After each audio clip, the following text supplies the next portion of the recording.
నమస్తే టీవీ49 న్యూస్ కి స్వాగతం. నెల్లూరు జైల్లో ఉన్న మాచర్ల మాజీ ఎమ్మెల్యే పిన్నెల్లి రామకృష్ణారెడ్డిని వైసీపీ అధినేత జగన్ నేడు పరామర్శించిన సంగతి తెలిసిందే.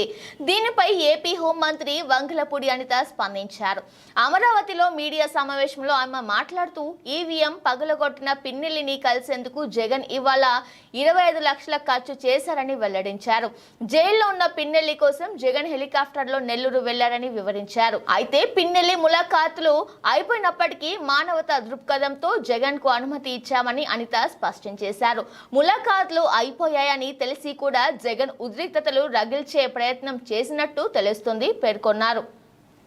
ఈవీఎం బద్దలు కొట్టడం, హత్యాయత్నం వంటి అంశాల్లో పిన్నెల్లి పక్క ఆధారాలతో దొరికిపోయారు. ఆయన అరెస్ట్ ఎలా జరిగిందో అందరికీ తెలుసు.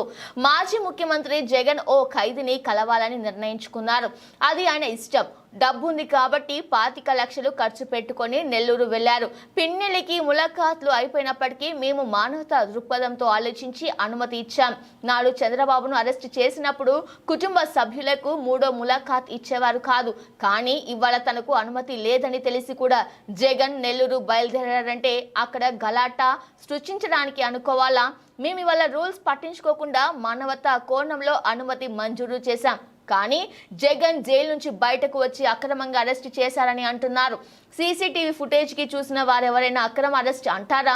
అతడిని అరెస్ట్ చేయాలని కోర్టు ఉత్తర్వులు ఇచ్చింది.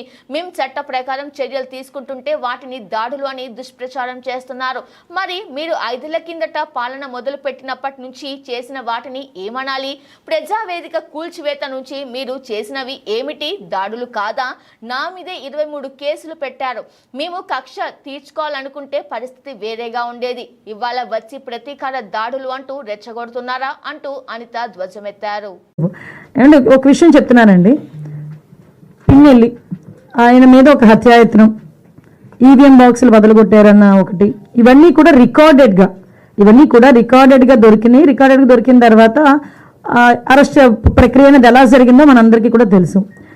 ఆయనని తీసుకెళ్లి ఆయన పరామర్శించడానికి జగన్మోహన్ రెడ్డి అనే వ్యక్తి, ఒక మాజీ సీఎం, ఫస్ట్ తీసుకున్న ప్రోగ్రామ్ కూడా ఏంటంటే ఒక ఖైదీని వెళ్ళి కలవటానికని ఒక ప్రోగ్రామ్ తీసుకున్నారు. అది అతని ఇష్టం.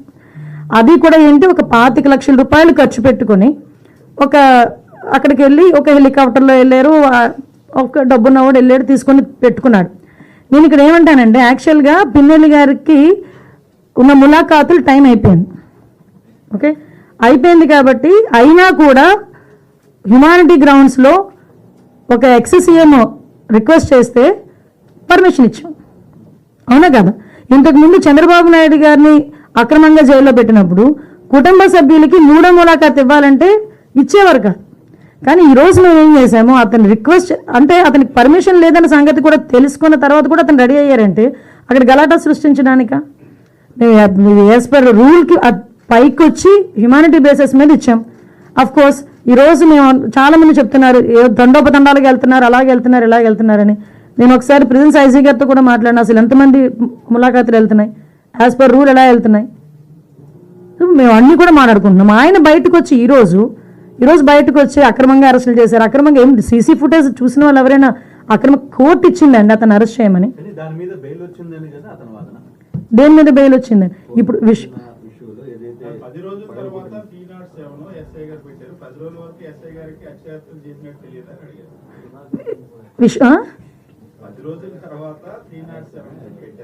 అవును,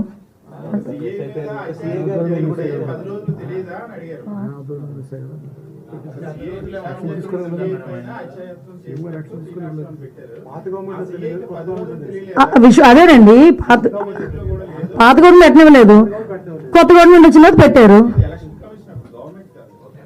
ఎలక్షన్ కమిషన్ అన్నా అసలు భలే మాట్లాడతారండి సతీష్ గారు మీరు.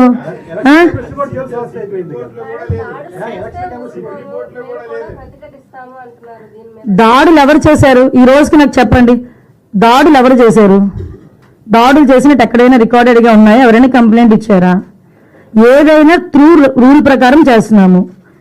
రూల్ ప్రకారం చేసేటప్పుడు దాన్ని కూడా దాడుల కింద మాట్లాడుకోవాలనుకుంటే మరి గత 5 సంవత్సరాలు చేసింది ఏమనుకోవాలి? మేము గత 5 సంవత్సరాలు చేసింది ఏమనుకోవాలమ్మా? స్టార్ట్ అయిన దగ్గర నుంచి మొదలు పెట్టారు కదా, ప్రజావేదిక కూల్చిన దగ్గర నుంచి మొదలు పెట్టారు కదా. మాలాంటి అందరి మీద కూడా 20, నా మీద ఒక 23 కేసులు, ఈవిడ మీద ఒక 7 కేసులు. ఏంటవన్నీ? మేము అవన్నీ కక్ష తీర్చుకోవాలని మేము మాట్లాడలేదు కదా. కక్ష తీర్చుకోవాలనుకుంటే వేరేగా ఉండేది. కానీ ఈ రోజుకి కూడా మేము పబ్లిక్ చెప్తున్నాం, చూపిస్తున్నాం, ఇది ఇలా జరుగుతుంది అని చూపిస్తున్నాం. దానికి ప్రతీకార దాడులు ఎక్కడ జరిగినాయి? ప్రతీకార దాడులు అంటే రెచ్చగొడుతున్నారా ఈరోజు వచ్చి? పాపాలు లెక్క పెడుతున్నామని మీ ఎమ్మెల్యే గారు నిన్న ఒక జేసీబీని తీసుకొని వెళ్ళి ఒక లీటర్ పోగొట్టేశారు ఇల్లూరులో. దాని మీద ఆల్రెడీ కేసు కూడా ఫైల్ అయింది కదా. మీరు అది అడుగుతున్నారే కానీ పక్కన చంద్రశేఖర్ రెడ్డి అక్కడికి వెళ్ళి మున్సిపల్ ఉద్యోగుల్ని తోసేసిన సంఘటన అడగరు.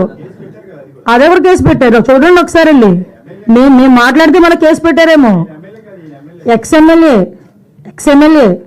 నేను ఏమంటానంటే మీరు క్వశ్చన్ చేసేటప్పుడు కూడా కార్నర్ సెట్ క్వశ్చన్ చేస్తే మేము అంతే కార్నర్గా మేము సమాధానం చెప్తాం. అది నేను ఎగ్జాంపుల్ అండి, best example. As a home minister I have 23 cases, atrocity కేసుతో సైతం. అట్రాసిటీ కేసు నా మీద ఉంది. నేను కడపకి వెళ్ళి కోర్టుకి అటెండ్ అవుతున్నా. డీసీపీ గారు కూడా చెప్తున్నాను నేను అది ఏదో చూడండి సార్ అని.